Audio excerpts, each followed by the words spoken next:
Radeon HD 4000 series is a family of GPUs developed by AMD for its Radeon line under the RT brand name.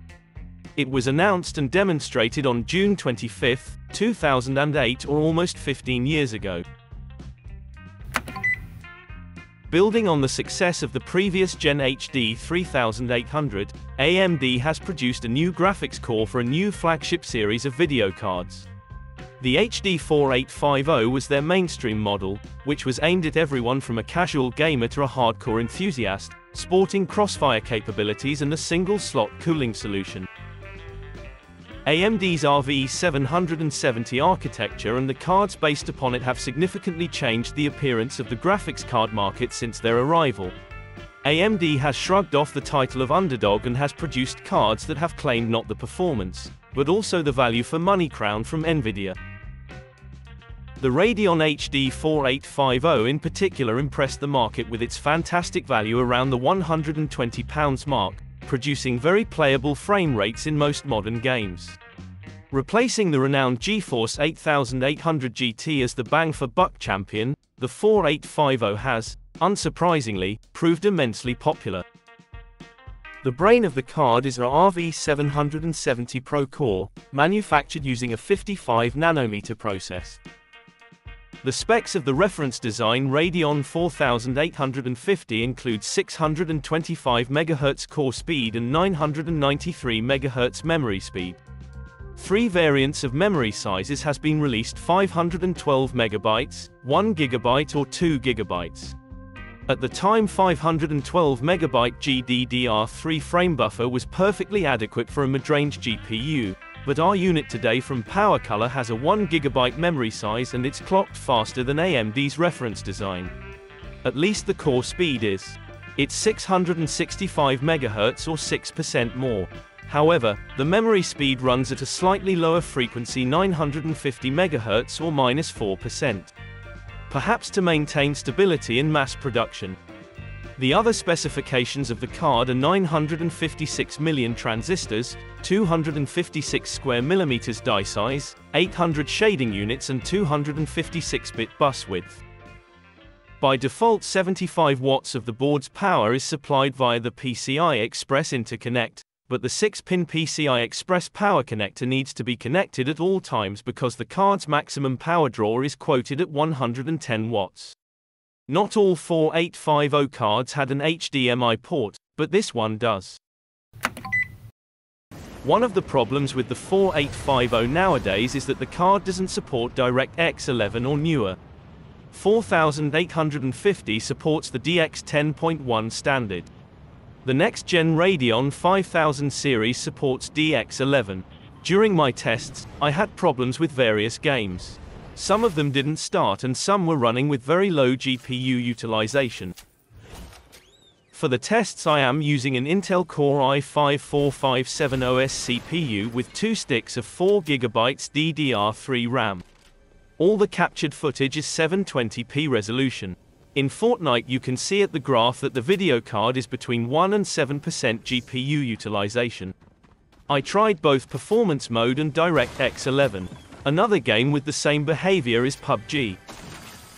At least they run, because I could not start any of these games. Valorant, Diablo Immortal, Rocket League, Forza 5, Overwatch 2 and Apex Legends. They throw a DirectX 11 error. On the other hand, the games without issues are Fall Guys, Minecraft, GTA 5, CSGO, Half-Life 2 and Dota 2. Footage can be seen in the following minutes until the end of the video.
like this, man.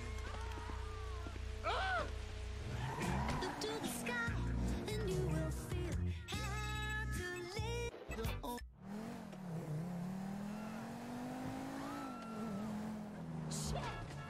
Get out the fucking way.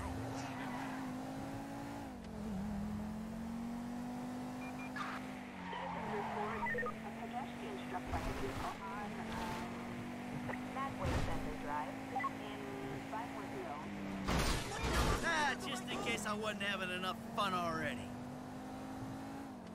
Dispatch, Ocean 1 here. We can take that if no one else wants it.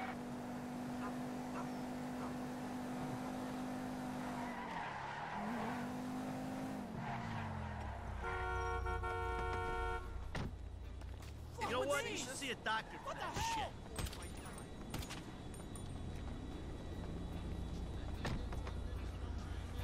Around the block.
Count on it.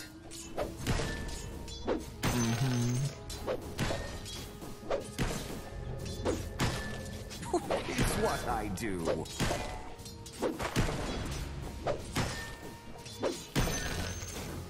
They won't know what hit them.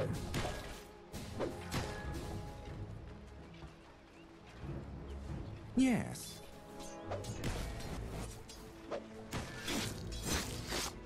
Hope we find trouble.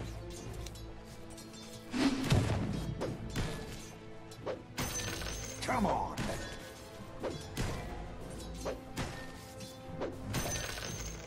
Time to move. I'll show them why I'm called king.